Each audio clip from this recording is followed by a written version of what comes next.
everyone and welcome back to Paddock Chats with RS. We have already seen 4 races and the season is already looking so exciting with new tracks and new faces on the top.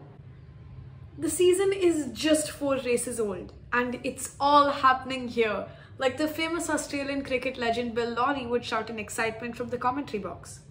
Starting with the Bahrain Grand Prix to the Saudi Arabian and the subsequent much-awaited Australian and Italian Grand Prix were crackerjacker races. While we were left to wonder if the Ferrari seemed stronger than the rest of the field post the Australian race, the Red Bull team is showing its typical resilience, especially the 1-2 finish in the recently concluded Emilia-Romagna Italian Grand Prix. We all know the hunter in Max Verstappen, and he continues to be one after a win in Saudi Arabia, a DNF in Australia, and a remarkable fighting win in Italy.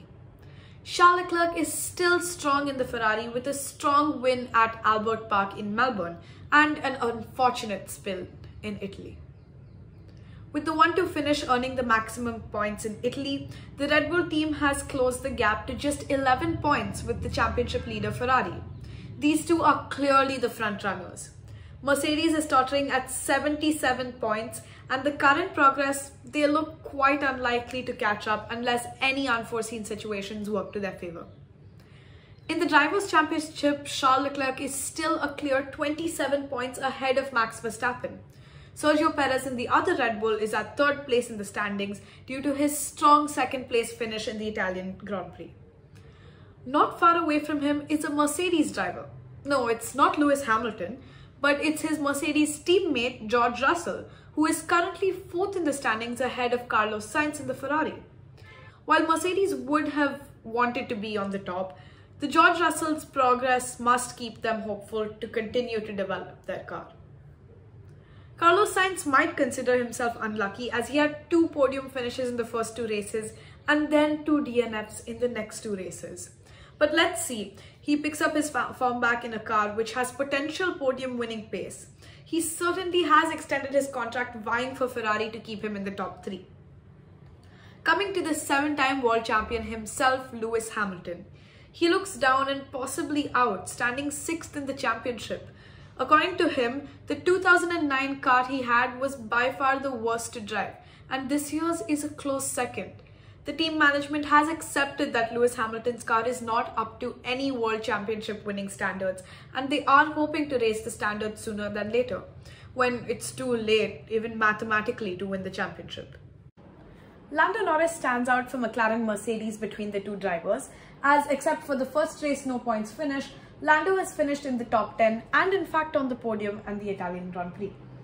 If he continues to have these performances and is able to land on the podium at times, he could be clearly the top mid-segment driver at the end of the season. His teammate Daniel Ricciardo, however, is really struggling and the Aussie must be hoping for better races going forward. Former world champions in the early 2000s, Sebastian Vettel in the Aston Martin and Fernando Alonso in the Alpine are having their own progress, or the lack of it.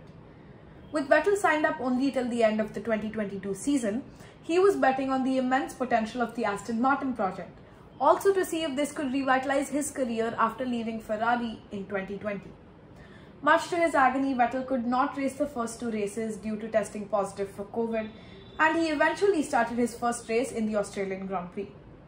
Apart from making a unique presence on the track on a moped, for which he was fined €5,000, series of misfortunes and mistakes did not give him the race day he would have liked to have.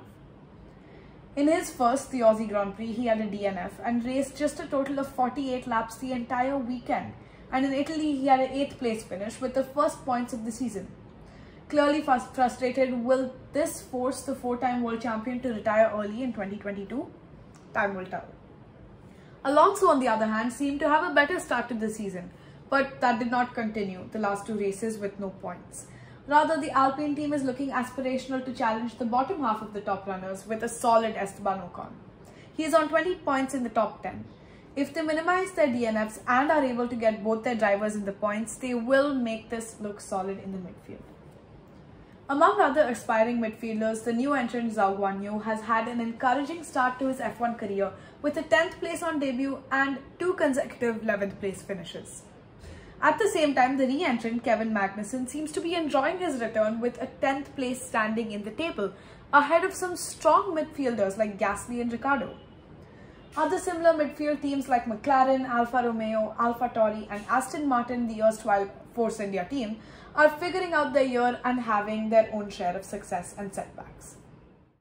This is the current story of the constructors and the drivers' standings for the first 4 races. Let's hope that the 2022 season goes COVID-free and spectators are able to attend all races with full capacity. Thank you for watching everyone, and I hope you enjoy.